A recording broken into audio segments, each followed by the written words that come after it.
ઈસુ પાણી પર ચાલે. ઈસુ માણુને બોલાવતો તેર ચુપુઠેરિયાને હોડીમાં બહીકને દરિયાની પેરી પાંચ જવા કહ્યું. પછી ઈસુ પ્રાર્થના કરા ડુંગર પર એકલો જ સહા ઈસુ એતરો જ હતો ને મોડી રાત લગી પ્રાર્થના કરી. તીને ટાઈમે પુઠેરિયા પોતાની હોડીને હલેસા મારતલા પૂંચે મોડી રાત લગી હજુ દરિયાની વસમાં હોતા. ચે ઘણી વેલા કરીકને હોડીને હલેસા મારતલા કહા કી વાય તીનુની હાંભે હતો. ઈસુ પોતાની પ્રાર્થના પૂરી કરીને પુઠેરિયા પાસે આવ્યો.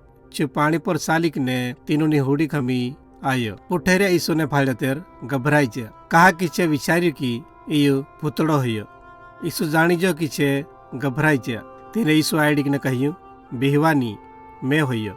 તેર પિતર ઈસુને કહ્યું એ પ્રભુ તું હોય તે મને હુકમ કર, મેં પાણી પર ચાલીને તારી પાસે આવું. ઈસુ પિતરને કહ્યું આવ. પિતર હોડી પરથી ઉતરીને ઈસુ પાસે જવા પાણી પર ચાલ્યો.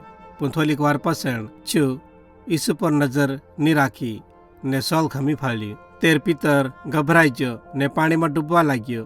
ચુઆડ્યો પ્રભુ મને બચાવો. ઈસુ તરત હાથ લાંબો કરીને ધરી લીધો. ચુ પિતરને કહ્યું એ ભરા વગરના તું ડગમગ કહા કર્યું. તેર પિતર ને ઈસુ હોડીમાં આવ્યા ને તરત વાય બંધ હોઈ ગયો ને પાણી ટાઢું પડી ગયું. પુઠેરિયા વિચાર કરતા હોઈ ગયા. છે ઈસુની આરાધના કરી ને કહ્યું હાસુ તું ઈશ્વરનો પૂર્યો છે.